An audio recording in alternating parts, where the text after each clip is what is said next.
Hey everyone, today I'm going to be giving my thoughts on the movie Pressure. I saw the movie when it came out on Friday. There's been a few days, hopefully some of you have been able to see it. If you're watching this video, just know there's going to be some spoilers. I'm going to discuss the movie, go into some things I like and some things that I thought were a little bit questionable about the timeline and the details of the events. I'll get a little bit into that as well. Overall, this is a great movie. It's a great film. It is getting really, really good responses by critics and audiences alike. Really happy to see that people are enjoying this D-Day story. All right, let's get into it. So first of all, the acting in this movie is fantastic. James Stagg is played by Andrew Scott, and he is very, very likable character.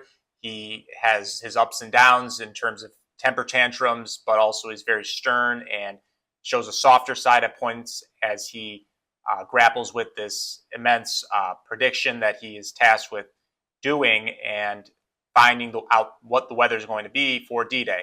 So he is excellent. Every part about his character is well developed, and I really like his role. Eisenhower is played by Brendan Fraser. He does a really good job as well. He's given a little bit less of a depth, but you can see where areas of depth come through his conversations with his secretary. They develop that relationship throughout the movie very well, and he shows moments of hesitation or fear, and like all this is occurring behind closed doors. And I really like the way they showed a more intimate side of Eisenhower throughout the movie in this way. Another standout performance, in my opinion, was Damian Lewis as Bernard Montgomery, the top British general for the Allies. The rivalry between Eisenhower and Montgomery is well documented, and the two were competitors. This comes through in the movie in various jabs that Monty takes at Eisenhower, reminding people in the room that Eisenhower is not a combat veteran. Has never been in combat like Monty has. There's a few instances of tension between them where Eisenhower reminds Montgomery that he's in charge and does not want to be challenged in front of other people. And there's a back and forth between them with the overall goal of a successful D-Day invasion always being at the forefront. But they did a good job of showing the tension a bit between Eisenhower and some of the other British generals. So the main point of contention that builds throughout the film is this D-Day launch date, of course. Planned date is June 5th, and Montgomery wants to get in there. He wants to send his men in. He thinks his men can do it, and he's looking for the meteorology report to be all in on June 5th. Eisenhower, on the other hand, is looking at the information presented to him by the American meteorologist, whose name is Irvin Crick, and who's played by Chris Messina. Crick had been with Eisenhower for a long time through the Tunisia campaign in North Africa, and he had a good track record of predicting the weather in climates where the weather is a bit more stable. So throughout the film, Stagg reminds Crick that the weather in Northern Europe, in London, and everyone knows, is variable and it can change in an instant. So his weather predicting patterns that he used before and has had success with would not work in Northern Europe. And a much more detailed day-to-day forecast based on pressure, the atmosphere. They talk about the jet stream, and apparently this was very ahead of its time to be looking at the jet stream influencing storms and things like that. So basically, it ends up that Stagg tells Eisenhower that June 5th will not work. There's going to be storms rolling in, and their meeting is a few days before the June the 5th. So he's saying by the time June 5th comes around, the weather will turn bad. And it had been sunny. So Crick, the American meteorologist, is disagreeing with him, and the two of them present their disagreement to Eisenhower, who then decides that June 5th will not work, basing his opinion largely on Stagg's prediction. So in reality, the June the 5th turned out to be a very bad day for the weather. There were storms and high seas that would have made the landing impossible. There had to be certain conditions met with wave height, and the waves are too high, the ships would not be able to navigate to the beaches, and the clouds, there could not be cloud cover for the Air Force to operate. So in the end, it was decided to postpone D-Day, which turned out to be the right decision. And moving forward, they did not know when they would have to try the invasion again. They thought 2 weeks from now they would be able to try again.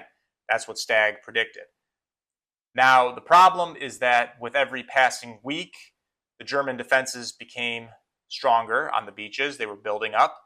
And the landing sites, which were a secret, every day that passed there was a risk that the Germans would figure out or intercept a message, or information would leak out about which landing sites were the real landing sites in France. In the end, the Allies decide to put the invasion on hold from June the 5th. But as they continue to navigate the weather, Crick and Stagg come together to predict a brief break or lessening in the storm on June the 6th. They see an area in a window of opportunity that Eisenhower can take advantage of, and they come to him with this information, and he launches D-Day. This is the climax of the movie. This is the ultimate decision. The successful invasion of France begins with this decision. So overall, there is a lot to like with this movie. I highly recommend seeing it. There is something for everyone to watch and to like about the movie.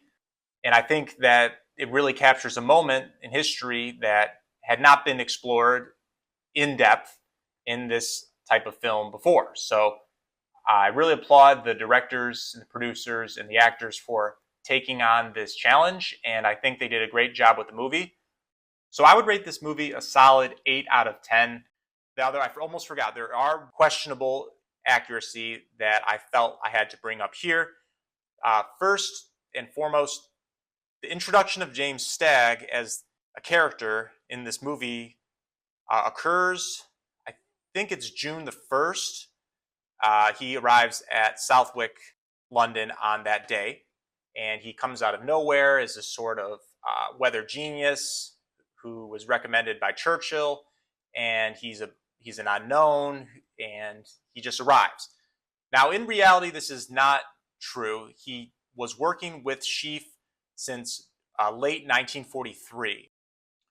So he had been there at least 6 months before. He knew Eisenhower. He knew everybody. They had been working together on D-Day forecasts since February 1944. So this group had months and months of experience working together, and Stagg was not just some outsider who showed up and had all these different ideas about the weather that Eisenhower then believed right away. In Stagg's memoirs, he recalled that Eisenhower would ask him about the weather almost every day after he arrived. He would come into his office and say, what do you think the weather's going to be like later? And Stagg would give his prediction, and this would go on for months. And this was how Eisenhower learned to trust Stagg and knew that Stagg knew what he was talking about.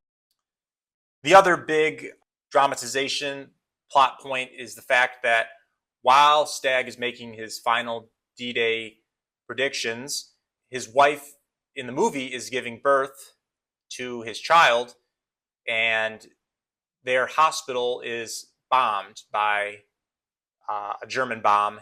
The hospital is hit, and he does not know if she is okay or if she's hurt. He can't reach her because of the communication blackout with the headquarters to the outside.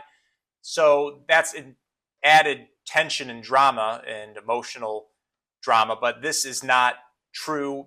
His wife was not in the hospital, and it was not bombed while he was making the D-Day prediction. That is another aspect of the story that, while heightening the drama and of the movie itself, is not historically accurate, and I just wanted to point that out. Thanks for watching this movie review. Make sure to like and subscribe for more videos. I'm going to be reviewing other World War II movies in the near future, so to make sure to check back for those. Thanks.